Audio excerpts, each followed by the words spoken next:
야고보서 3장 제가 좀 설명을 드리면서 좀 말씀을 드리고 중간중간 또 멈춰서 질문하고 대화하는 그런 시간으로 진행하겠습니다. 제가 3장 1절부터 읽어볼게요. 여러분은 많이 선생들이 되려 하지 마십시오. 내 형제들이여. 우리 선생들이 더 큰 심판을 받게 될 것을 알기 때문입니다. 우리는 모두 많은 일에 넘어집니다. 만일 어떤 이가 말에서 넘어지지 않는다면 이는 완전한 사람이며 몸 전체를 굴레 씌워 끌어갈 수 있는 사람일 것입니다. 만일 우리가 말의 굴레들을 입에 씌워 그것들로 하여금 우리에게 복종하게 한다면 또한 그것들의 전체 몸도 우리가 끌어갈 수 있습니다. 보십시오. 아주 커서 강한 바람에 의해서만 움직이는 배들도 지극히 작은 키에 의해 끌려서 조종자가 마음먹은 곳으로 갑니다. 이처럼 혀도 작은 지체지만 큰 일들을 떠벌립니다. 보십시오. 얼마나 작은 불이 얼마나 큰 숲을 불태우는지를. 혀도 또한 불입니다. 불의의 관리자입니다. 혀는 우리의 지체들 가운데 앉아서 몸 전체를 더럽힙니다. 이 창조 세계의 바퀴를 불태우고 자기도 게헨나의 불로 사라집니다. 네, 1절 말씀은 여러분은 많이 선생들이 되려 하지 마십시오. 이 문장이 사실 조금 이상하긴 해요. 원래 문장은 여러분은 많은 선생들이 되려 하지 마십시오. 이렇게 되어 있거든요. 그래서 아마 그 뜻은 선생들이 되려고 서로 노력을 해가지고 모든 사람이 다 선생이 되는 이런 거는 별로 바람직하지 않다. 그런 말인데, 그럼 선생이 되는 게 나쁜 일이냐? 그건 아니에요. 누군가는 이제 하나님의 은사에 따라서 가르치는 은사를 가지고 이제 가르치는 사람이 되어야 되겠죠? 그러나 이제 선생들이 되지 말라는 이런 말은 그 다음에 이유가 나오는데요. 선생들은 더 큰 심판을 받게 될 것이기 때문입니다. 우리는 모두 많은 일에 넘어집니다. 특히 말에서 넘어진다는 거죠. 그래서 이제 선생이 돼서 많은 말을 하다 보면 그 말을 잘못해가지고 또는 뭐 교만한 말을 하거나 허풍스러운 말을 하거나 아니면 뭐 공격하는 말을 하거나 무시하는 말을 하거나 뭐 말의 실수를 하는 거죠. 그래서 이제 말의 실수가 있기 때문에 말을 많이 하는 사람이 되지 마라. 이제 그런 취지에서 선생들이 되려 하지 마라. 이렇게 한 것 같습니다. 가르치는 사람이 뭔가 더 우월한 지위에 있다는 그런 느낌을 사람들이 가지기 때문에 자연스럽게 가르치는 사람이 되려고 노력을 하는 거죠. 근데 이제 야고보 사도는 그거를 좋아할 필요는 없다는 겁니다. 그리고 이 공동체 안에 가르치는 은사가 있더라도 하나님이 그렇게 은사를 주어서 세우면 자연스럽게 뭐 그 일을 해야 되겠지만 일부러 가르치는 사람이 되려고 하는 거는 위험한 일이다. 왜냐하면 말로 실수하는 일이 많이 있기 때문에 그런 말을 하십니다.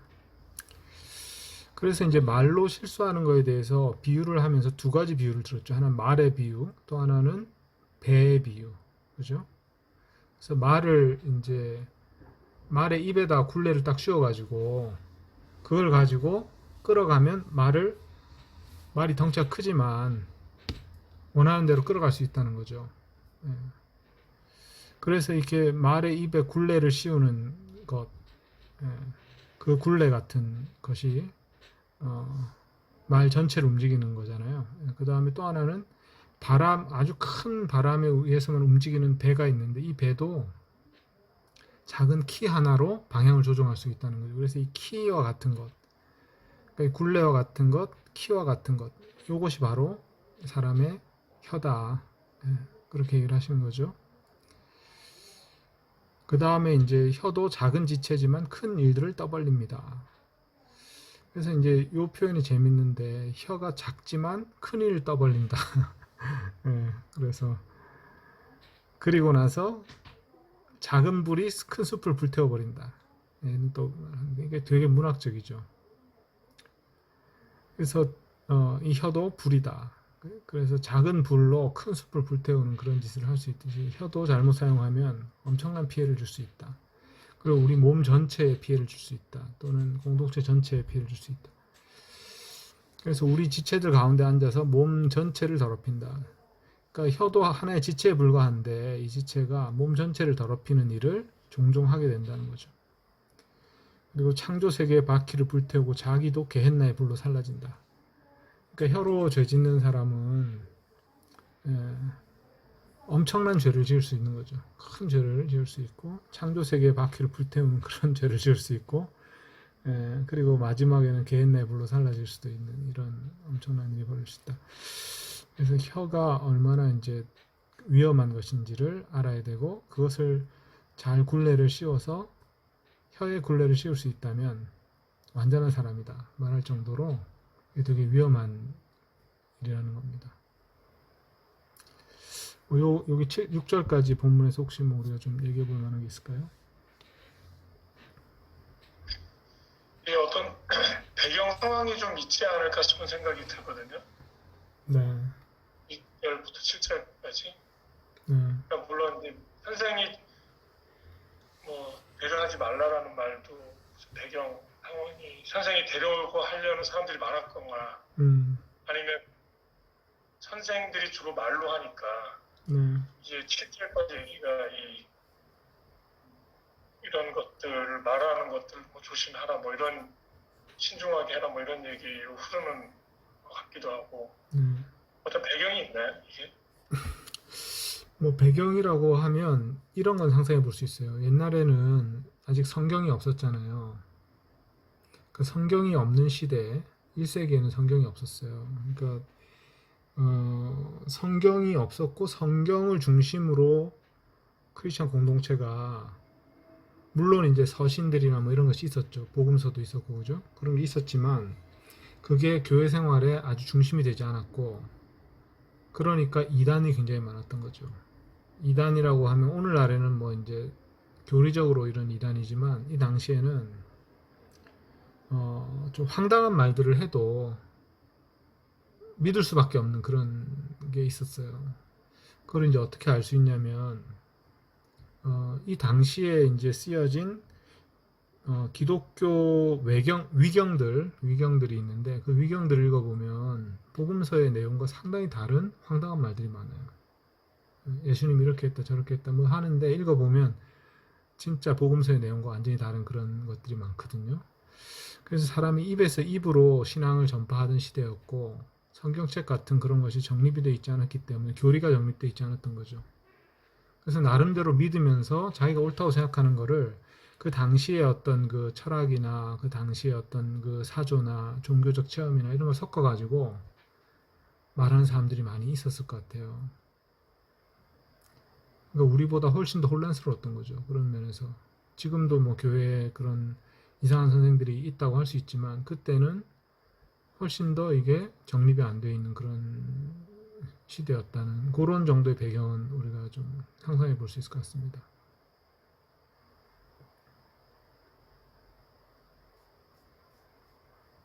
그래서 거짓 교사의 위험이 오늘날보다 훨씬 더 심했을 것이다. 그렇게 좀 그거는 일반적으로 이제 그렇다는 거죠.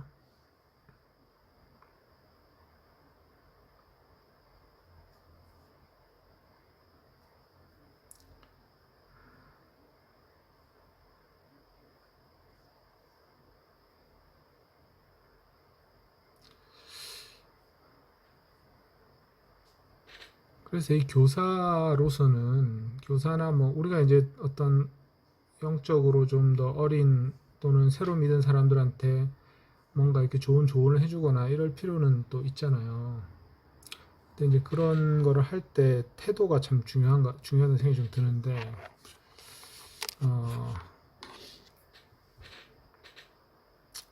그러니까 우리 자신이 틀렸을 수 있다는 생각을 늘 해야 되고, 약간 그런 어떤 그 뭐랄까 내가 아는 지식이 좀 불완전할 수도 있고 틀렸을 수도 있다는 생각을 좀 해야 될 것 같고, 그 다음에 기도하면서 이 성령님의 도우심을 또 구해야 될 것 같고, 그죠? 또 겸손한 마음이 좀 필요한 것 같고, 이런 것들이 이제 그 가르치는 사람으로서는 굉장히 중요한 어떤 자질이 아닌가 그런 생각이 좀 듭니다. 그리고 늘 자기가 배우려는 마음이 항상 있어야 되겠죠. 그래서 어느 정도 열려 있는 마음, 배움에 대해서 항상 열려 있는 마음, 그런 태도가 있어야 이제 이게 너무 나의 틀이 굳어지지 않으면서 좀 더 이렇게 계속 성숙해 갈 수 있는 거죠.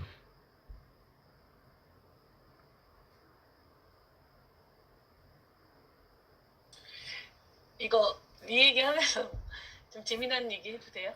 네, 뭐 어떤 아니 왜냐하면 제가 제가 이제 어제 저희 딸이 이제 고3 고1이잖아요.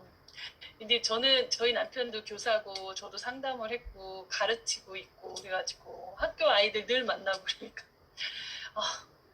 이제 애들이랑 이렇게 즐거운 분위기에서 대화하다가 그래도 엄마 아빠는 너네한테 뭐 큰 상처를 준 건 없지 않니? 이렇게 어떻게 그렇게 흘러서 얘기가 우리 같은 부모는 없지 않을까 막 이러면서 그래서 저도 성격도 유들유들하고 다 받아 그랬다가 저희 딸이 내가 말을 안 해서 그렇지 이러는 거예요. 그래가지고 되게 놀랐어요. 그래서 뭐? 그랬는데 얘가 이제 진짜 사춘기 때 되게 조금 심했거든요. 저희 첫째 딸이 되게 그러니까 뭐 이렇게 막 그렇게 하는 게 아니라 되게 이렇게 더 이성적이고 냉철해가지고 이렇게 날카롭게 이렇게 딱 이러고 있었어요. 그래서 막 이렇게 다가가면 엄마가 무슨 꼬투리를 잡을까 긴장하면서 이렇게 딱 얘기하고 막 이런 스타일이었거든요.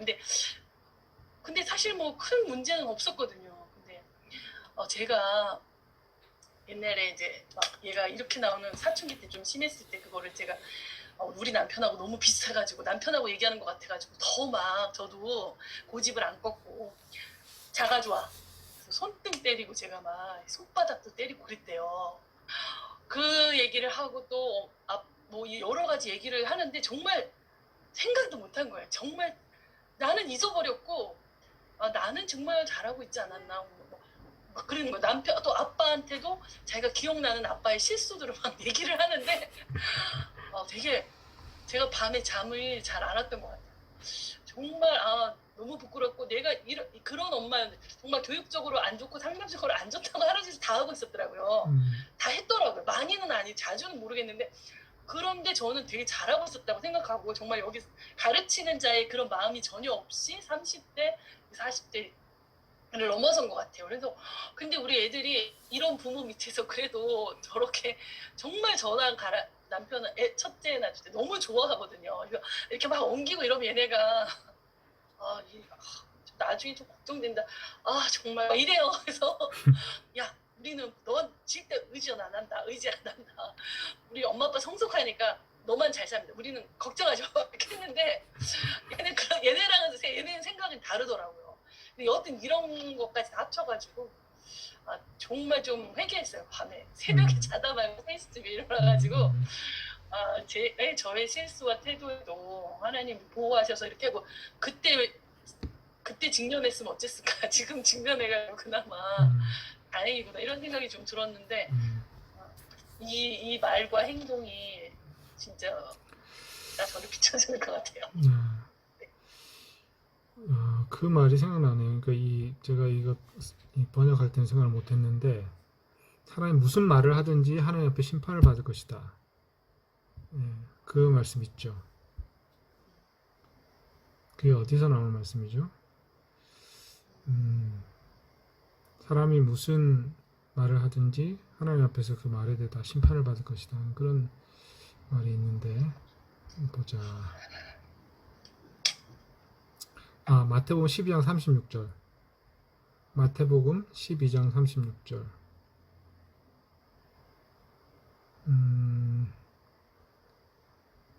볼게요. 여기 보면 내가 너에게 이르노니 사람이 무슨 무익한 말을 하든지 심판날에 이에 대하여 신문을 받으리니 내 말로 의롭다함을 받고 내 말로 정죄함을 받으리라. 이게 예수님 말씀 중에 이런 말씀이 있는 거죠. 그러니까 진짜 말 한마디 한마디가 심판받을 수 있다는 말씀을 예수님이 하셨고 지금 그 야고보 사도는 그 말씀을 지금 기억하면서 이 말을 하는 것 같아요. 그래서 제가 너무너무 미안하다고 사과한다고 그랬어요. 되게 좋은 분위기였는데 그러더니 딱 웃으면서 생각해 볼게 그러더라고요. 그거는 내가 진짜 저처럼 바로 감정적으로 되진 않아도 정말 받아들이는 의미로 받았거든요. 근데 여튼 너무 그런 감사했어요. 그런 시간을 주셔가지고 저희 딸이 그렇게 생각을 다 기억하고 있고 그런지 몰랐거든요. 감사한 시간이었는데 저는 회개가 되더라고요. 네.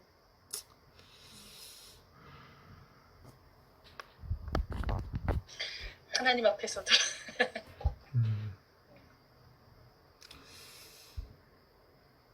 근데 이 말씀, 그러니까 예수님 하신 말씀을 배경으로 이게 다시 이 부분 보니까 야고보 사도는 그 예수님 말씀을 되게 깊숙이 이거를 적용을 하고 있지 않았나 마음속에 그런 생각도 드네요.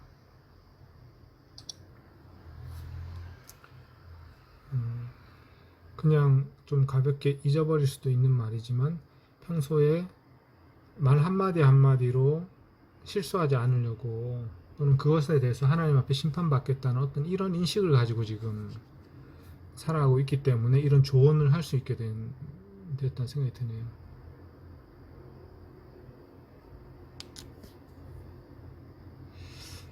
그리고 사도 바울이 한 말씀, 관주를 쳐다보니까 이런 게 나오는데 만일 누가 말하려면 베드로 전서 4장이네요. 만일 누가 말하려면 하나님의 말씀을 하는 것 같이 하고 누가 봉사하려면 하나님이 공급하시는 힘으로 하는 것 같이 하라. 여기도 보면 말하려면 하나님의 말씀을 하는 것 같이 하고, 그러니까 말할 때 굉장히 조심해서 경건한 어떤, 그러니까 하나님을 경외하는 그런 태도로 한마디 한마디 해야 된다 이런 거잖아요, 그죠?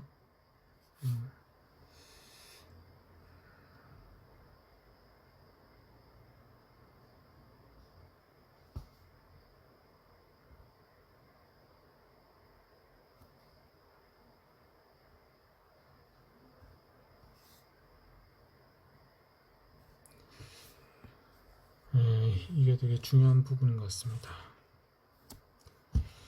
말에 대해서 심판을 받을 것이다. 그러니까 말에서 넘어지지 않도록 굉장히 조심해야 되고 또 그렇게 될 수 있도록 성령의 도우심을 구해야 되겠죠. 그러니까 우리가 이제 이거를 내가 잘해야 되겠다 이런 결심을 하는 게 중요한 게 아니라 이런 기준으로 우리가 살아야 되는데 이렇게 하려면 성령님의 도우심 꼭 필요하구나. 그런 태도가 필요한 거죠. 그러니까 우리가 내가 할 수 있어 열심히 해봐야 되겠다 이런 태도가 아니라 사실은 성령의 도우심이 필요하구나. 성령께 도와달라고 기도해야 되겠다. 그런 태도가 필요한 거죠. 이 성경에 잘 부합하는 사람은 좀 말을 안 하는 게 부합하는 거니까. 말이 적은 거, 그죠? 이게 성경되면 이게 찾기가 힘들어요. 가만히 있는 게. 노 목사님은 되게 좋은 말이 좀 과묵하시고 그러시잖아요. 저는 말을 많이 안 하는 편인데 말을 많이 안 하는 사람은 이런 말씀을 들으면 더 안 하게 되죠. 그래가지고 답답하다고 하죠. 제 아내 같은 경우에 저는 저는 10가지 생각하면 한 가지 말하는 그런 스타일이라 아내랑 말할 때 그게 좀 대화가 잘 안 되는 거잖아요. 그러면 아내는 뭐 생각난 대로 막 말하고 편안하게 말하는데 나는 막 생각해서 말하고 이러면 그래서 이제 그렇게 안 하려고 저는 애를 쓰는 편인데 근데 이제 이 경우는 아마 여기서 조금 더 들어가면 예수님이 말씀하신 그 맥락이 사람의 독사의 자식들아 너희는 악하니 어떻게 선한 말을 할 수 있느냐 이는 마음에 가득한 것을 입으로 말함이라 선한 사람은 그 쌓은 선에서 선한 것을 내고 악한 사람은 그 쌓은 악에서 악한 것을 내느니라 내가 너에게 이르노니 사람이 무슨 무익한 말을 하든지 심판날에 이에 대해 신문을 받으리니 내 말로 의롭다함을 받고 내 말로 정죄함을 받으리라. 이 전체 맥락은 뭐냐면 사람의 그 마음에 악을 쌓으면 악한 말이 나오게 되고 선을 쌓으면 선한 말이 나오게 된다는 거죠. 그래서 우리가 이제 말을 실수하는 거는 사실은 우리 마음에 나쁜 생각이 있기 때문에 실수하는 거잖아요. 그러니까 우리 마음에 있는 것이 말로 나오는 거니까. 그래서 이제 마음을 돌아보는 게 되게 중요한 건데, 마음을 돌아본다는 거는 결국 우리 마음속의 교만이라든지 다른 사람을 멸시하는 마음이라든지 또는 존중하지 않는 마음, 이런 것들이 있으면 그게 말로 튀어나오게 되는 거고, 또 뭐 자기 자랑하고 싶은 마음, 그러면 이제 그게 말로 튀어나오는 거예요. 그러니까 이게 예수님의 어떤 그 가르침은 마음에 쌓은 것이 입으로 나온다. 이거니까 제대로 하려면 마음을 변화시켜야 되고, 이 마음을 변화시키는 거는 이제 성령의 도우심으로 우리가 예수님 말씀 생각하면서 이웃을 대할 때나 누구를 대할 때 이제 그런 예수님이 품으셨던 마음 같은 마음을 가지는 거죠. 사람을 바라볼 때도. 그게 결국 말의 실수를 줄이는 근원적인 어떤 방법이 아니겠네 생각이 드네요.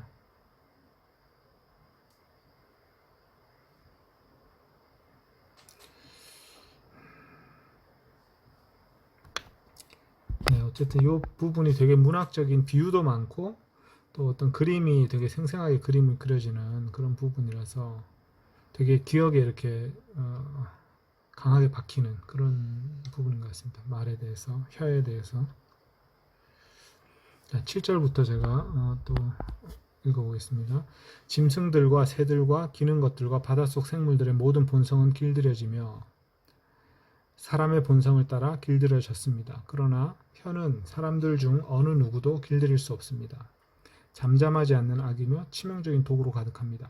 그것으로 우리는 주님과 아버지를 찬양하고 또한 그것으로 하나님의 형상을 따라 존재하게 된 사람들을 저주합니다. 같은 입으로부터 찬송이 나오고 또 저주가 나옵니다. 네, 형제들이여, 이렇게 되어서는 안 됩니다. 어찌 한 샘이 같은 구멍에서 단물과 쓴물을 내겠습니까? 그럴 수 없습니다. 네, 형제들이여, 무화과 나무가 올리브를 내고 포도나무가 무화과를 내겠습니까? 짠 것이 단물을 낼 수 없습니다. 자, 이거 말씀도 예수님 말씀이 생각나는 건데요.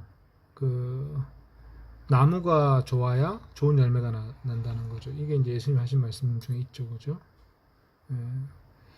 그래서 결국 아까 말한 것처럼 우리의 존재가 변화되고 성령에 의해서 이제 새로워지는 거, 이게 굉장히 중요한 것 같아요. 그리고 예수님과 연합해가지고 우리의 존재가 새로운 나무에 접붙여진 그런 가지가 되는 거, 이게 이제 존재론적 변화죠. 그것이 일어나야 그 다음에 그게 어떤 기본 조건이고, 그 다음에는 우리가 이제 깨달아야 되겠죠. 이게 크리스찬으로서 해야 될 말인가, 하지 말아야 될 말인가.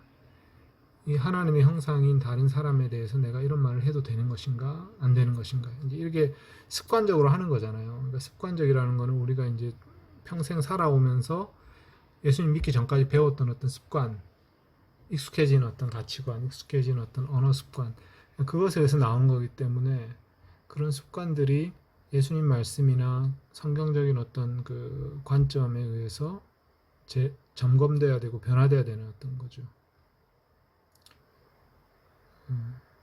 그래야 한쪽으로 하나님을 찬양하고 또 다른 쪽으로 다른 사람을 저주하는 그런 일이 벌어지지 않겠죠.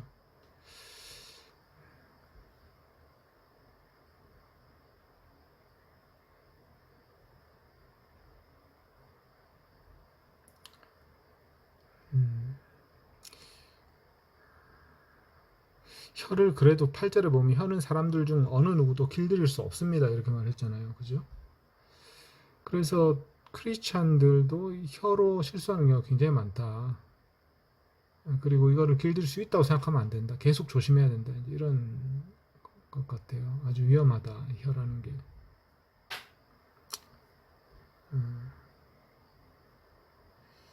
맞는 말인 것 같아요. 저도 사실 돌이키고 싶은 그런 장면들이 좀 있습니다. 혀로 실수했던.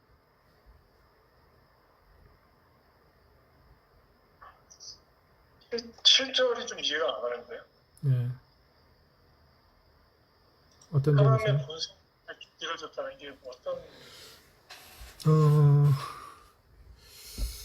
글쎄요, 요거에 사실 이제 길들여진다라는 단어가 이제 정복된다라는 단어로도 번역될 수가 있어요. 그러니까 길들인다, 테임한다라는 그런 영어로 그렇게 번역할 수 있는 단어인데, 이게 또 다른 의미로는 그 정복하다, 지배하다 이런 단어로 번역될 수 있거든요. 그런데 이제 짐승들은 사람들이 정복할 수 있잖아요, 그죠? 정복해서 사람의 소유로 삼을 수가 있다는 그런 뜻이겠죠. 그 사람의 본성을 따라 길들였다는 거는 이 새들의 본성이 있는데 그 본성이 사람의 본성에 의해서 통제받거나 어떤 사람의 본성의 관리 안에 들어올 수 있다는 거죠. 짐승들은. 그게 이제 어떤 가축으로 삼는다 이런 뜻이라기보다는 조금 좀 더 넓은 의미인 것 같습니다.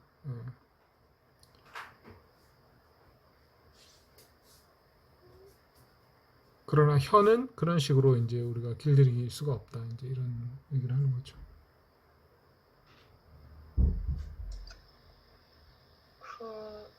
이거를 읽다 보니까 좀 생각이 드는 게 사실 그 혀를 길들이지 못하는 거 제가 너무 굉장히 저한테도 너무 해당이 되는 말씀인데 근데 이 혀를 길들이기 힘들어지는 이유 중에 하나가 그 상대방이 저한테 하는 말을 뭐랄까 그 선한 의도에서 나온 말이라고 이렇게 받아들여줘야 되는데 제가 들을 때부터 좀 안 좋은 쪽으로 듣고 거기에 대한 반응으로 제가 혀가 길들여지지 않은 형태로 말이 나오는 경우가 되게 많이 있거든요. 그래서 좀 혀를 길들이는 것도 너무 중요한데 들을 때 상대방의 선의를 좀 믿어주려는 마음 그것도 결국 긍휼의 마음으로 연결되는 건지 모르겠는데 하여튼 그게 같이 가야 될 것 같다는 생각이 좀 문득 들었습니다. 네. 그 약점이 있잖아요, 누구든지. 근데 그 약점을 건드리는 말을 하면 분노가 치밀어 오르잖아요, 그죠? 근데 또 일부러 그렇게 그거를 건드리는 사람도 있어요. 일부러 왜 건드리냐면 자기의 목적을 위해서. 그러니까 MBTI 같은 걸 이용해 가지고 이 사람의 약점이 뭐다, 애니어그램 이런 거 있잖아요. 그거를 이용해 가지고 이 사람은 어떤 유형이니까 이 말을 하면 틀림없이 분노나 모욕감을 느낄 것이다. 아주 그런 말 일부러 하는 사람도 있어요. 그래갖고 협상에서 어떤 유리한 지점을 찾아내기 위해서. 진짜 야비한 거죠. 근데 그런 것도 이제 있더라고요. 그러니까 근데 이제 그런 사람이 그런 말을 준비해가지고 탁 쏘면 진짜 맞는 순간에 되게 아프죠.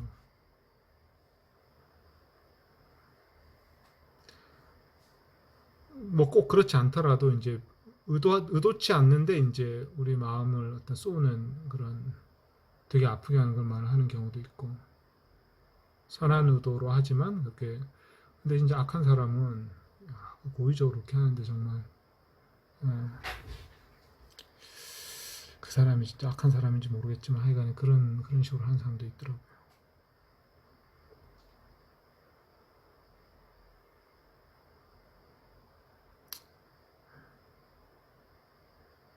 그래서 사람은 듣기는 속히 하고 말하기는 더디게 하라. 그 말씀이 있었죠. 이게 어디 나왔죠? 이게 베드로서에 나왔나? 야고보서에 나왔나? 예. 베드로서에 듣기는 속히 하고 말하기는 더디하고 분노하는 것도 더디하라. 사람의 성내는 것이 하나님의 의를 이루지 못한다. 야고보서 같은데? 그거는 베드로후서고요. 베드로서예요? 예. 야고보서 1장에 짧게 또 나오죠. 아, 또 나와요? 예. 그래요. 연속으로 이렇게 공부를 해가지고 머릿속에서 좀 섞였네. 아, 듣기는 속히 하고 말하기는 더디하고 성내기도 더디하라. 이건 야고보서네요. 야고보서 1장 19절이네요. 예.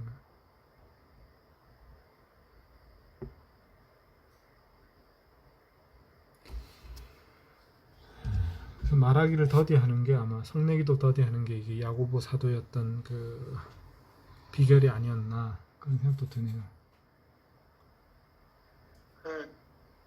이제 지금 하얀 자매가 얘기한 것도 되게 중요한데 이 구절에서는 그러니까 뭐 누가 나를 까는 얘기 해가지고 내가 열받아서 얘기하는 그것보다는 혀 자체가 되게 악의적으로 이제 악의적인 발산을 하는 그걸 얘기하는 것 같아서 저는 혀를 잘 관리하지 않으면 혀는 악하게 작용할 가능성이 되게 큰 뭐라고 그러냐 도구 생명체도 아니고 큰 큰 기관이죠. 몸의 기관 중에. 좋습니다. 하여간 이거는 우리가 생각해보면 아마 여러 가지 사례들을 자꾸 생각해낼 수 있는 그런 일인 것 같고요. 13절. 여러분 중 누가 지혜롭고 지식 있는 사람입니까? 그로 하여금 선한 생활 양식에서 나오는 그의 행위들을 지혜의 온유함 안에서 보이도록 하십시오. 만일 여러분의 마음속에 쓴 질투나 야심을 가지고 있다면 진리를 거슬러 떠벌리거나 거짓말하지 마십시오. 이런 지혜는 위로부터 내려오는 것이 아니고 땅에 속한 것, 본성적인 것, 마귀적인 것입니다. 질투와 야심이 있는 곳에는 소란함과 모든 경솔한 행위가 있습니다. 그러나 위로부터 오는 지혜는 먼저 순결하고 다음으로는 평화를 이루고 적절하며 순응을 이끌어내며 긍휼과 선한 열매가 가득하고 차별하지 않으며 위선이 없습니다. 의의 열매는 평화를 만드는 이들에 의해서 평화 가운데 씨 뿌려집니다.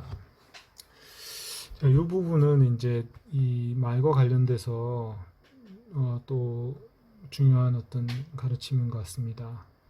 그래서 이제 말을 많이 하기보다는 지혜롭고 지식 있는 자라면 선한 생활 양식에서 나오는 행위들을 가지고 지혜의 온유함 안에서 그 행위들을 보이라 이렇게 말합니다.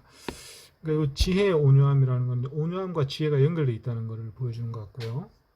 그 다음에 이제 선한 생활 양식이라는 거는 이게 이제 행동 한두 가지가 문제가 아니라 그 사람의 어떤 그 전체적인 그 삶의 모습이 선해야 된다는 거고, 그 다음에 그 선한 삶의 모습 안에서 나오는 행위를 보여줘라.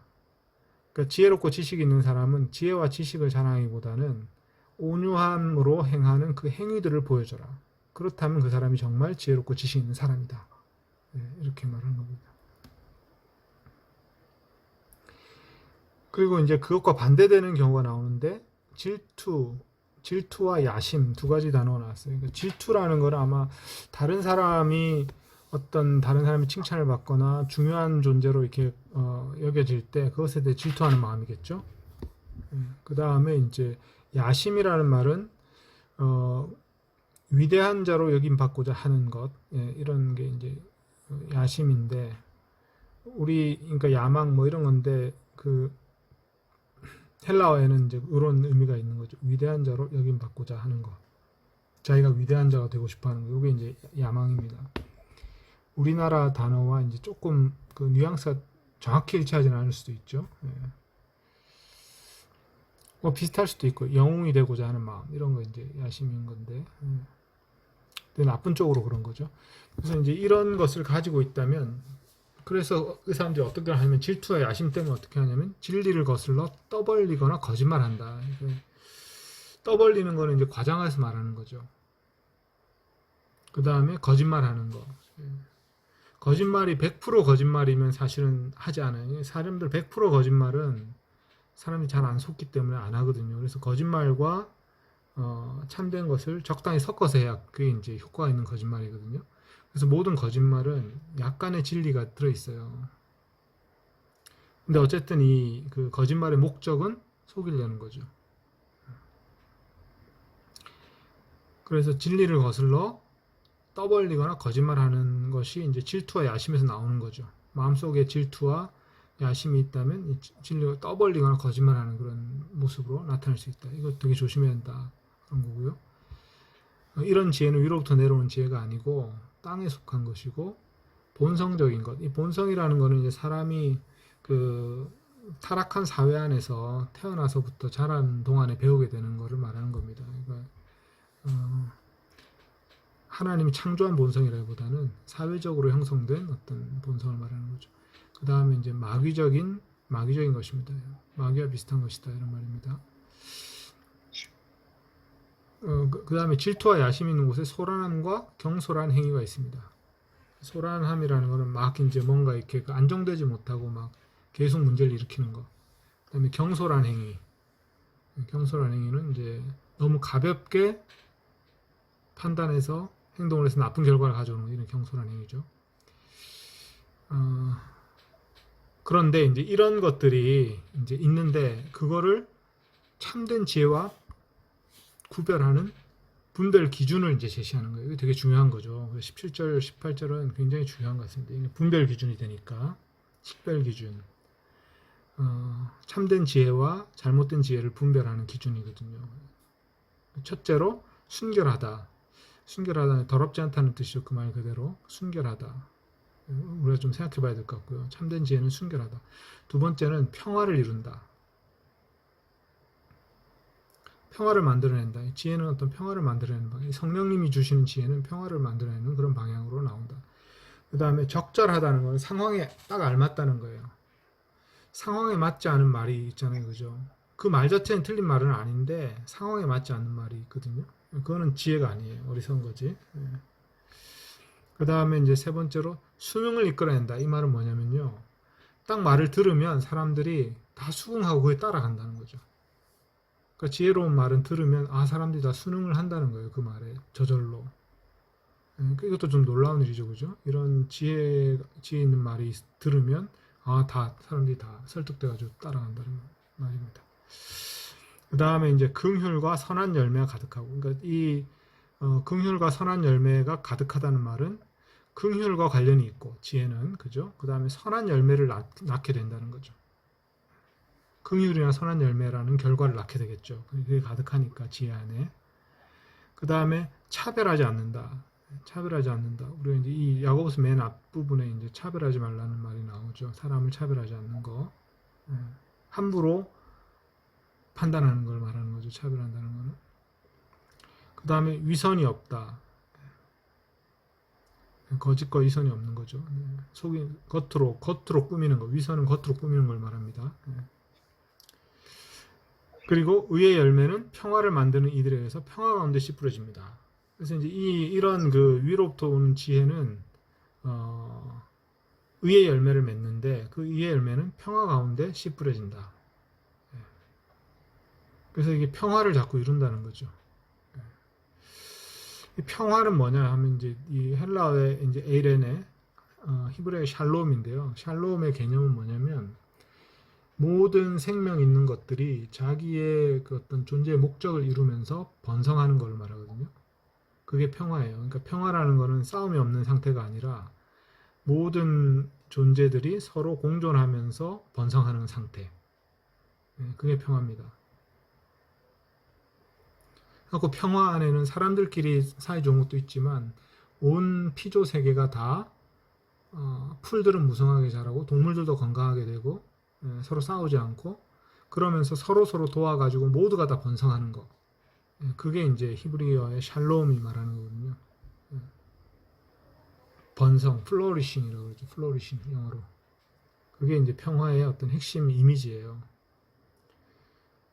그래서 이제 이 위로부터 오는 지혜가 있으면 평화가 온다는 거죠. 그러니까 모두가 다 잘 되고 모두가 다 번성하고 번영하는 그런 상태가 되는 거죠.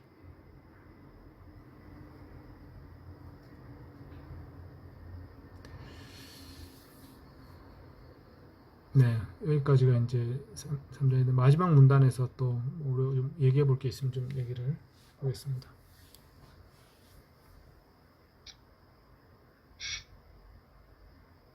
이게 하늘에서 온 지혜가 순결하고 평화를 이루고 순응을 이끌어내고 이게 모든 상황에 다 적용이 된다고 봐야 되나요? 왜 그런 질문을 하셨어요? 예를 들면은 뭐 조폭 두목이 아니면 굉장히 범법자들이나 아주 나쁜 악한 조직이 있는데 거기에 이제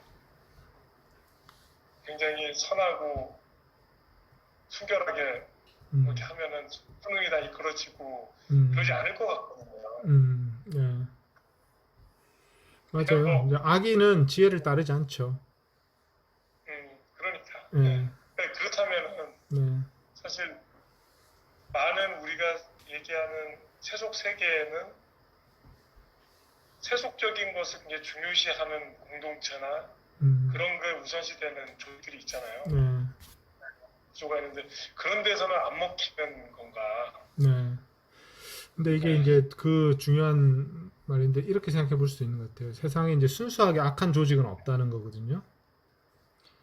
그러니까 이제 왜냐하면 순수하게 악한 조직은 그 자체로 지속되지 않기 때문에 악을 목적으로 하고 악한 원리에서 지배를 하는 조직은 없어요. 그러니까 우리가 어느 정도의 악과 어느 정도의 선이 섞여 있거나 이렇게 돼 있게 돼 있거든요. 모든 그 인간의 어떤 조직이나 인간의 문화도. 예. 그래서 그런 면에서 순수하게 악한 그런 사람들은 없을 것이다 생각하는 것도 또 일리는 있어요. 그래서 또 그 말은 뭐냐면 위로부터 오는 지혜가 이렇게 나타났을 때 그것을 문화적으로 이제 악이 너무 그 지역에서 그 조직에서 악이 너무 세가지고 그걸 그렇게 말한 사람 오히려 해칠 수도 있겠죠. 예수님 같이 그렇게 될 수가 있겠죠. 그러나 우리가 항상 그럴 것이라고 생각할 필요는 없다는 거죠. 왜냐하면 이제 세상이 유지되려면 악만 있어서는 유지가 안 되거든요. 선이 반드시 존재해가지고 그 선이 악의 어떤 악한 것과 상관없이 존재하고 있기 때문에 그게 또 유지가 되는 거기 때문에 그래서 이게 항상 되진 않겠지만 저는 이제 위로부터 오는 지혜가 가진 어떤 힘이 있다. 그거는 여기서 말할 수 있는 것 같아요. 그러니까 이제 이게 힘이 있음으로 세상을 살아가는데 굉장히 도움이 되기 때문에 해야 되는 건가? 세상을 살아가는데 좋은 해결책을 상황마다 해결책을 만들어줄 수 있는 거기 때문에 따라야 되는 건지 아니면 하나님이 주신 지혜니까 그게 설사 그 해결책이 안 된다 하더라도 우리가 크리스천이라면 이런 방식의 지혜를 내가 세속적으로 손해본다 하더라도 해야 된다는 건지 일단 이 말씀은 가장 잘 적용되는 컨텍스트는 교회겠죠. 크리스천 공동체 안에서 어떤 다툼이나 분쟁이 있을 때 위로부터 오는 지혜가 있으면 사람들이 바로 이렇게 반응하겠죠. 그죠? 그럴 거라고 생각이 좀 들고 꼭 그렇지는 않겠지만 대부분 그럴 것이다. 가장 잘 적용되는. 근데 이제 일반 기업이나 뭐 일반 어떤 뭐 학교나 또는 일반 사회의 어떤 조직에서 이게 통할 것이냐, 그거는 이제 진짜 케이스 바이 케이스인 것 같아요. 얼마나 악한 사람들이 많으냐, 또 그 조직의 관행이 얼마나 악하냐. 예를 들면 돈 가지고 어떤 삼성전자하고 LG전자가 소송에 붙었단 말이에요. 그걸 침해했다 안 했다 이러는데 둘 다 보니까 둘 다 속이는 게 있는 거죠. 서로를 프로텍션 하려고 자기가 잘못한 거를 이렇게 누르고 저쪽이 잘못한 거를 공격하는 게 보통 소송이잖아요. 어떤 사람이 이 구절을 크리스천이 가가지고 순결하게 그래서 얘기하는 거죠. 저희가 잘못했어요. 저희가 잘못한 것 같네요. 왜냐면 제가 먼저 얘기하는 거죠. 네네. 이 구절에 맞춰가지고. 근데 사람이 그 말씀 지금 되게 그런 케이스가 있을 수도 정말 양심 고백이라든지 이런 게 있을 수가 있는데 근데 이제 꼭 그렇게 단순한 상황이 아닌 경우도 있잖아요. 내부 고발자. 그러니까 그런 경우도 있지만 명백하게 잘못인 경우도 있지만 왜 그런 거 있잖아요. 법정 드라마 보면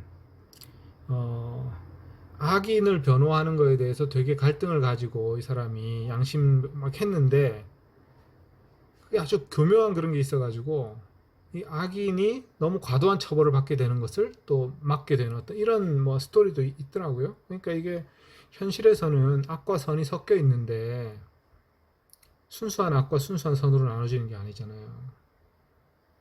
그러니까 이게 현실 안에서 내가 양심 고백을 함으로써 악의 어떤 큰 부분을 드러내지만 또 다른 악을 가릴 수도 있고 예를 들면 뭐 그런 일도 벌어지기 때문에 어떤 그런 한계 안에서 우리가 최선을 다하는 것이고 뭐 법정이 선악을 가릴 수는 없으니까 완벽하게 가릴 수는 없으니까 주어지는 한계 안에서 선이 이루어지도록 기도하면서 해야 되겠죠. 뭐.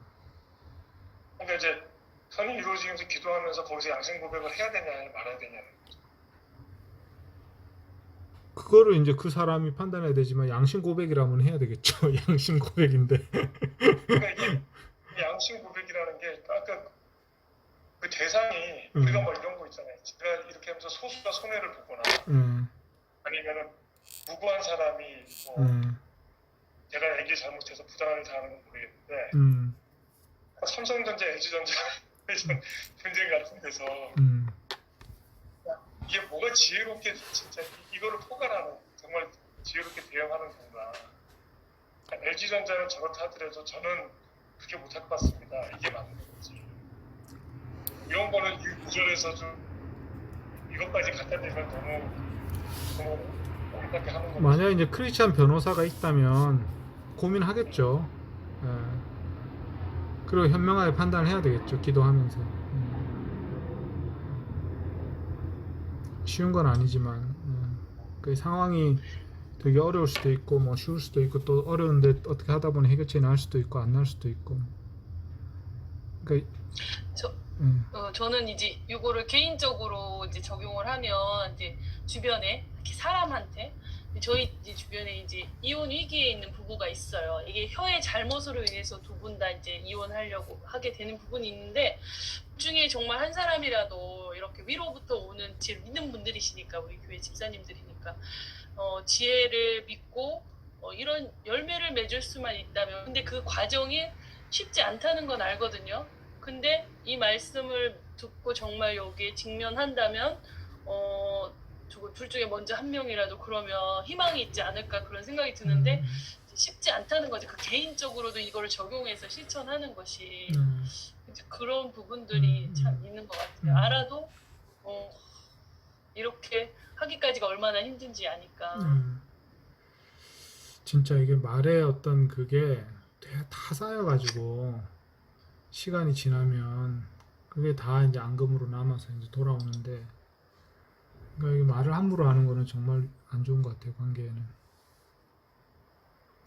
그러니까 재미로 하고 농담으로 한다고 하면서 이제 함부로 하는 말들이 가까운 관계를 이제 손상시키는 거죠. 이제 막 작전기도 하시고 한쪽에서 나 변했다, 나한테 좀만 기회를 달라 막 그랬어요. 근데 이제 한쪽에서 너는 절대 안 변한다, 너는 그렇지 않다 했는데 이제 20일에 작전기도가 끝나고 나서 억울한 거예요. 자기는 그래도 하나님한테 막 뜨겁게 기도할 때는 정말 다 내가 속이고 이렇게 말에 이제는 잘할 거라고 열매를 맺을 거라고 했지만 이제 20일 기도가 끝나고 희미해지니까 다시 막 억울함을 막 쏟아붓는 거죠. 그래서 저쪽에서 그 봐라, 너 하나도 안 변했다, 너무 똑같다 막 이렇게 되는 거니까 이런 부분들을 보면서 아 이거는 정말 말씀 갖고 씨름하면 진짜 오래 걸리는 작업인데 그럴 수 있다라는 거죠. 여기 이 말씀이 하나하나 그 개인적으로는 적용이 되는 것 같다는 생각이 들어요. 사람이 하루아침에 바뀌진 않지만 성령님의 도우심으로 또 극복해 나갈 수 있는 문제일 수도 있으니까 진짜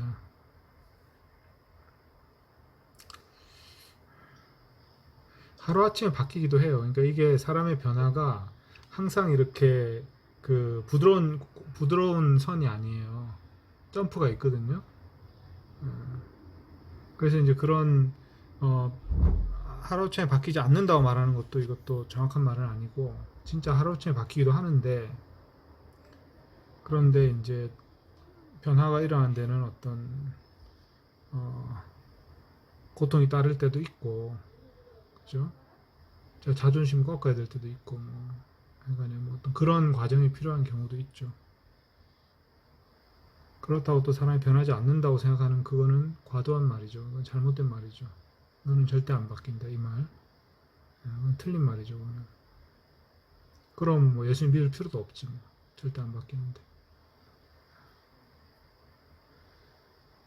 그러니까 그 말을 이제 나에 대한 어떤 그런 평가된 말로 받아들이고 그게 내 마음속에 이제 굉장히 공격하는 말로 다가오니까 변하려고 했던 그 마음도 확 그렇게 된 거잖아요. 그 사람이 안 변한 게 아니라 공격을 하니까 다시 방어를 하는 거지. 응? 변하려고 노력을 하고 있잖아요. 근데 너는 안 바뀌어, 너는 안 바뀌어 이렇게 하면 공격이잖아요. 그 공격에 대해서 사람이 감정이 당연히 올라오게 돼 있죠. 그러니까 공격한 사람이 지금 잘못된 거지. 그 말 자체는 진리도 아니고.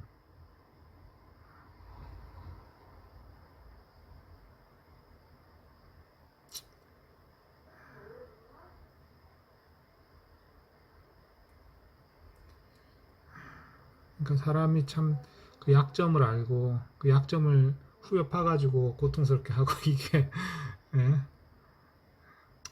참 그게 다 혀로 하는 거네요. 그러고 보니까.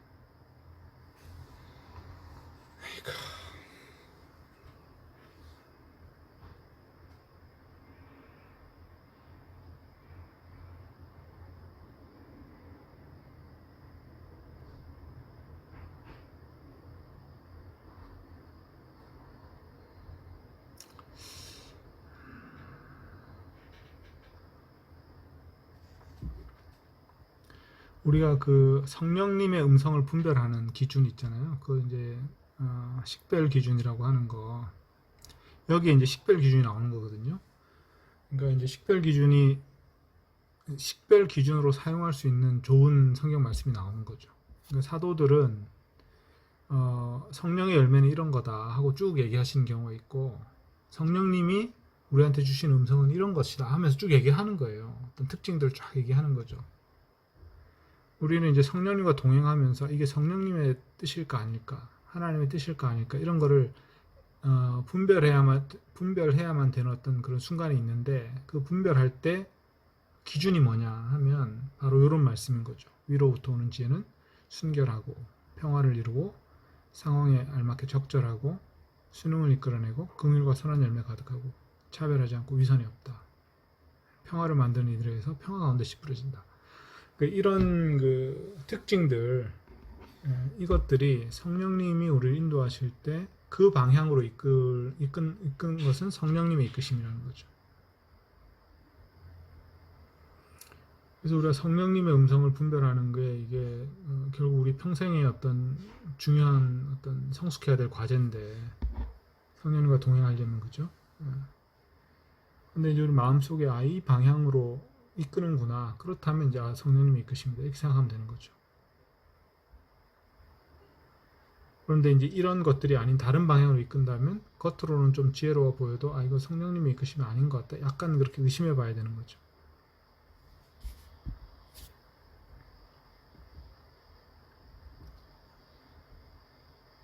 목사님 그 17절에 있는 그 평화를 이루고 할 때 그 평화도 아까 말씀하신 그 샬롬의 개념인 그렇죠. 건가요? 네, 맞습니다.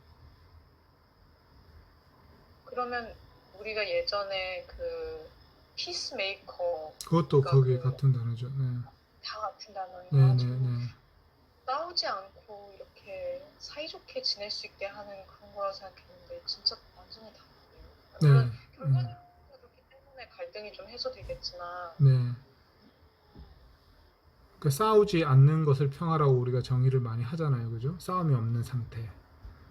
근데 이제 그거는 뭐 일상적인 상태에서 그렇게 이제 말할 수 있는데, 일상적인 언어의 의미에서 평화를 싸움이 없는 상태다 이렇게 정의할 수도 있지만, 근데 이제 성경의 이미지는 모두가 함께 공존하면서 번영하는 상태, 그거를 이제 평화라고 하는 거죠. 좀 더 적극적인 의미가 있죠.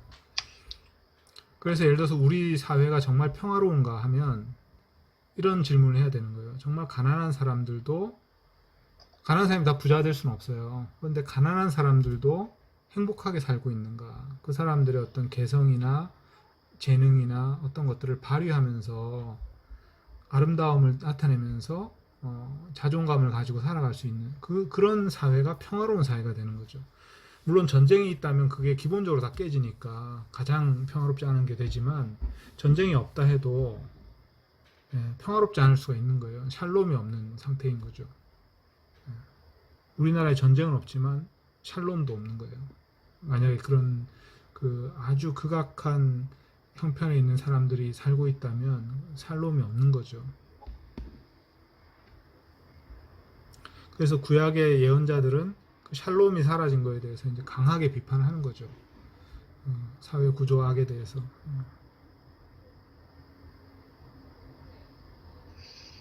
그런데 이 목사님의 이런 그 주요 단어들에 대한 네, 이렇게 멋진 해석이, 네. 이게 이제 후대 신학자들이 좀 이렇게 해석을 한 건가요? 아니면은 원래 이제 뭐 잘 하시는 그 헬라어 원문에서 가지고 있는 정의가 그렇다 뭐 이런 건가 아니면 두 개가 다 혼합되어 있는 건가? 샬롬 같은 거는 이제 히브리어 단어인데 이거는 그러니까 우리가 이런 단어들을 연구해 놓은 사전이 있어요. 그 Theological Dictionary라는 게 있는데 그런 거 보면 이 단어들만 연구를 해 놓은 거예요. 그래서 이제 중요한 단어들 성경 신학 사전이란 걸 보면 이제 그렇게 돼 있어요. 그러니까 그 단어의 성경적 개념들 쫙 이렇게 해가지고 성경 전체에서 그 단어를 다 찾아가지고 그 단어가 어떤 의미인가를 그런 건데 샬롬이란 단어는 이제 그런 데서 나온 지식이에요. 제가 이제 예를 들어서 뭐 아까 얘기한 것 중에 야심이다 했잖아요. 야심은 뭐 위대하게 여김받고자 하는 마음이다 이렇게 제가 데피니션을 했는데 요거는 모든 단어가 그렇게 사전에 신학 사전에 다 연구되는 건 아닌데 이런 어휘들은 저는 이제 뭘 보냐면 헬라어 사전을 보면서 이 헬라어 사전이 가진 그 단어의 그림이 뭔가를 살펴봐요. 그러니까 한 단어는 어떤 단어든지 그 단어가 가진 그림이 있거든요. 그러니까 이제 그 그림을 파악하는 게 되게 중요한 것 같아요. 그러니까 우리가 단어를 문자적으로 정의하는 것도 중요하지만 그 그림을 파악하면 이게 좀 더 생생하게 느껴지는데 그래서 이제 그 그림을 맞춰봤을 때 이 문장이랑 잘 맞아 떨어지면 맞는 거죠. 제가 이제 네. 자주 우리가 이제 얘기하는 그 단어의 기독교 세계관에 맞는 네. 의미, 정의를 활용을 하거든요. 네. 네. 지금 제가 검색해서 평화를 네. 지식백과 철학사전에 있는 평화하고 라이프 성경사전에 있는 평화를 보고 있는데 네. 라이프 성경사전에 있는 평화는 목사님 말씀하신 거에 가까워요. 그렇죠. 네. 매우 적극적인 의미의 단어고 네. 근데 일반적인 철학사전이나 두산백과사전에 나오는 평화는 인간 집단 상호 간의 무료 충돌이 일어나지 않은 상태. 그렇죠. 네.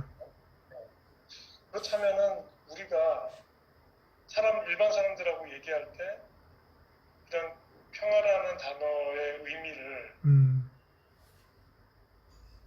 기독교적으로 해석하면서 커뮤니케이션 하면서 그게 더 맞는 그 평화의 의미, 진정한 의미다라고 얘기할 수는 없는 거잖아요.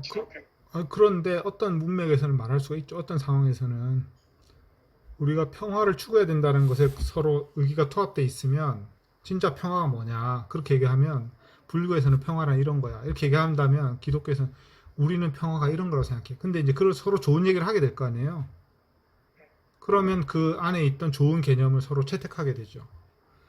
그거는 당연히 좋은 거고요. 저는 이제 저 같은 경우에는 평화의 진짜 의미가 뭔 줄 알아? 네가 생각하는 거 그건 절반짜리 평화야. 이래서는 안 돼요.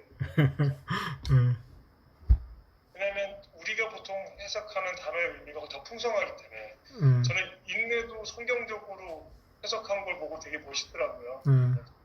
하나님의 뜻이 이루어진다는 것을 믿고 있는 상황이 인내고 예수님이 다시 오심에 대한 희망을 가지고 있는 게 인내라는 거예요. 근데 그냥 국어사전에 보면 인내는 그냥 참고 견딤이거든요. 그렇죠. 이제 크리스천 맥락에서 이제 그 단어가 그렇게 쓰인다는 거죠. 그래서 뭐 이건 맞고 저건 틀리다고 할 수는 없는 거고.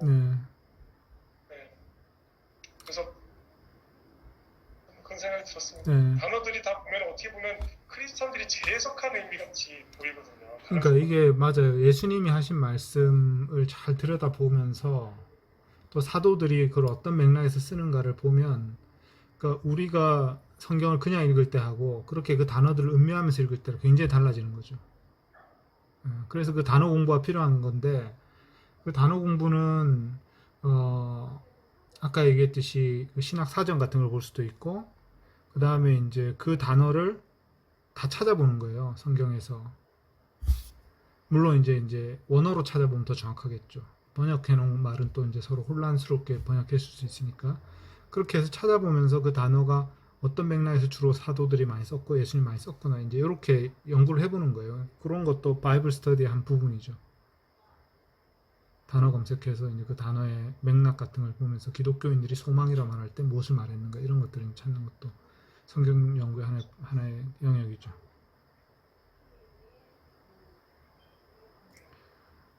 근데 그거를 해놓은 사전이 아까 얘기했듯이 Theological Dictionary라든지 아니면 이제 Biblical Theology, Dictionary of Biblical Theology 뭐 이런 것들이 이제 그런 겁니다.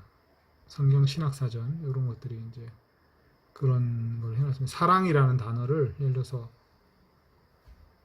성경에 나오는데 이 사랑을 구약에 나온 것부터 해가 쭉 해서 복음서에 나온 개념, 뭐 바울 사도의 개념, 베드로의 개념, 뭐 야고보의 개념 쭉 해가지고 연구를 해놓은 게 그게 이제 비블리컬 티올로지, 딕셔너리 오브 비블리컬 티올로지에 이제 그렇게 들어있 있는 거죠. 성경 신학 사전. 그래서 이제 그런 것도 저도 이제 집에 책이 있는데 그 가끔씩 이제 그걸 보게 되죠. 아, 이게 좀 더 어떤 의미가 쓰였을까 이런 게 이제 질문이 생기면. 예.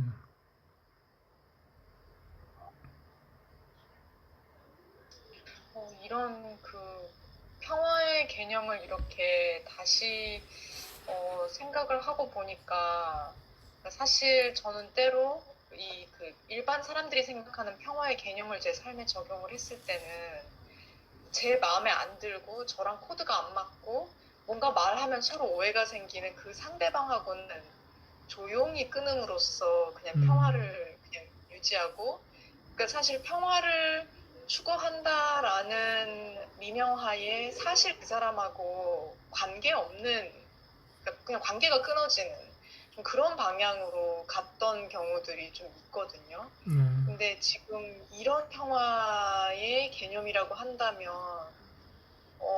그냥 그 사람의 말을 이렇게 나 안 들은 걸로 치고 막 이런 게 아니라 좀 더 뭐 적극적으로 좀 사랑의 마음을 가지려고 그 노력하는 게 같이 좀 수반이 돼야 되는 것 같아서 어떻게 보면은 더 어려운 것 같으면서도 아까 태근 형제가 말한 것처럼 훨씬 더 풍성한 개념의 평화인 것 같네요. 근데 어렵네요. 그러니까 이 성령의 도우심으로 되는 일이죠. 평화를 추구한다는 것 자체, 평화를 이룬다는 것 자체도. 왜냐하면 저쪽에서 평화를 추구하지 않으면 내가 아무리 추구해도 안 될 수가 있거든요. 그죠? 예, 그런 일들도 종종 있기 때문에.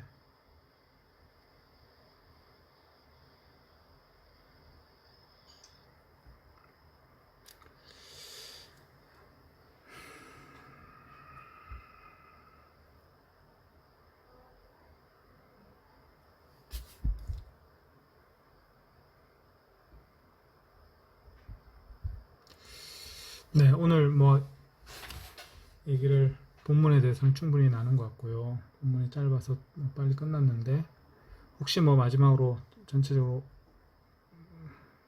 말씀하시고 싶은 거 있으면 말씀하시고 아니면 마무리하겠습니다. 저 이거 진짜 좀 약간 얕은 질문인데요. 그 14절 같은 경우 좀 뭔가 조건문처럼 쓰인 것 같기도 하고, 여러분의 마음속에 질투나 야심을 가지고 있다면 지혜를 거슬러 떠벌리거나 거짓말하지 마십시오. 이렇게 되어 있는 게, 그러니까 본인이 이런 질투와 야심을 가지고 있다는 걸 본인이 인식하면 더 조심해라, 뭐 이런 취지인 건지. 약간 조건문처럼 문장은 거의 그런 형식적으로 그런 문장이 맞거든요. 그죠? 그래서 이게 방금 말씀한 것처럼 우리의 마음속에 쓴 질투나 야심이 생겨날 수 있는데, 그죠? 그런 어떤 감정이고 그거는 이제 우리가 막을 수 없는, 생겨난 것 자체 막을 수 없는 그런 상태일 수 있으니까 그때 그거를 이제 입 밖으로 내면 그건 진리를 거스르는 행동이 될 수 있는 거죠. 떠벌리거나 거짓말하게 되니까. 그러니까 그럴 때 그런 감정의 상태가 우리가 이제 마음속에 순간적으로 사로잡혔다면 말로 실수하지 않도록 딱 입을 단속해야 되는 어떤 그런 장면을 얘기하는 것 같아요.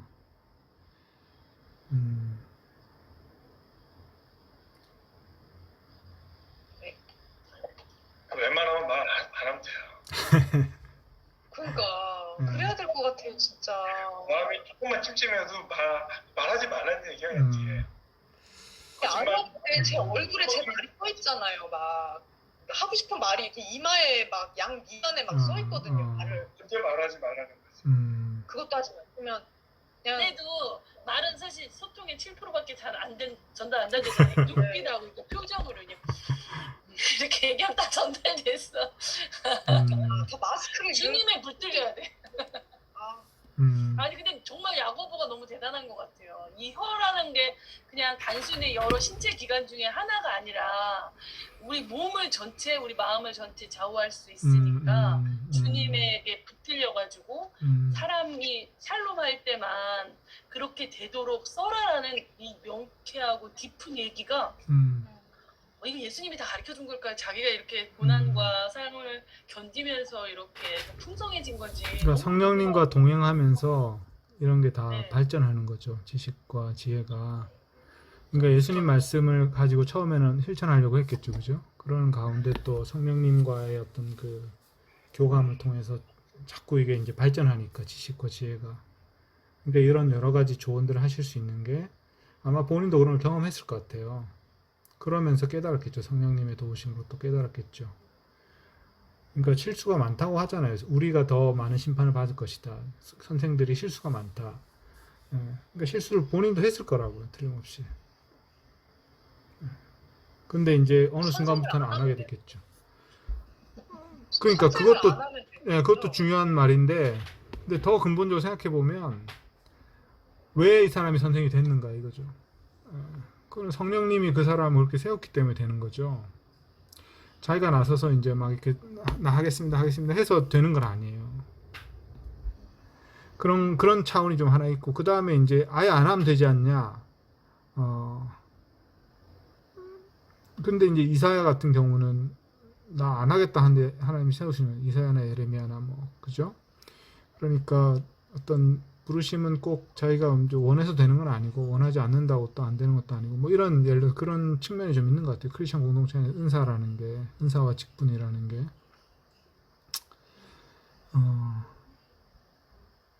그래서 성령의 어떤 인도하심을 다 따라서 해야 되겠죠. 근데 이제 그게 어떤 남들의 어떤 주목을 받고, 뭐 이렇게 존경을 받고, 뭐 이런 지위처럼 보이기 때문에 그게 이제 탐이 나서 이렇게 내가 되겠다 이렇게 하는 거는 그게 경솔한 행동이 되는 거죠. 성령님이 자연스럽게 그런 은사를 주시면 자연스럽게 사람들이 그걸 인정하게 되고 자연스럽게 그런 역할을 하게 되는 거지, 그거를 내가 나서서 나는 꼭 이런 사람이 돼야 되겠다 이렇게 하는 거는 좀 무모한 또는 경솔한 행동이 될 수 있다는 거겠죠. 무조건 안 하면 된다, 그것도 뭐 한편으로 맞는 말이지만 한편으로는 한편으로는 안 맞는 말이죠. 말을 하긴 해야 되니까. 저는 뭐 저도 어찌 보면 일부 선생면이 있긴 한데 여기 세 분은 다 선생님이잖아요. 선생님이라고? 예. 세 분은 다 선생님. 김하일 씨도 오늘 저 교사로. 강의한다. 그렇죠. 근데 강의도 이제 하시니까. 예. 여기서 선생이라는 게 성경 선생이 되지 말라는 건지, 음. 아니면은 누구를 심적으로 영적으로 영향을 줄 수 있는 뭐 그런 거를 하지 말라 하는 거를 조심하라는 건지. 그거 중요한 질문인 것 같습니다. 아주 중요한 질문인 것 같아요. 이 문장을 잘 한번 읽어보시면 좋겠고, 1절부터고 앞부분을. 예. 결국은 이 선생은 말로 가르치는 선생이에요. 그죠? 근데 이제 말로 가르치지 말고 어떻게 하라고 했냐면, 온유한 행위로 지식과 지혜를 드러내라고 했죠. 그게 어디 있나? 13절에 보면, 여러분 중 누가 지혜롭고 지식 있는 사람입니까?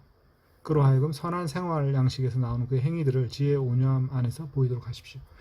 그러니까 선생으로서 중요한 것은 말이 아니라 어떤 선한 생활 양식에서 나오는 행위들을 지혜 온유함으로 보이는 것, 모범을 보이는 거라는 거죠. 그러니까 이런 맥락에서 우리가 선생이 된다면, 될 수밖에 없다면, 그리고 이미 되어 있다면 이제 이런 그 모범이 됨으로써 좋은 선생이 되는 그런 걸 추구해야 될 것 같습니다.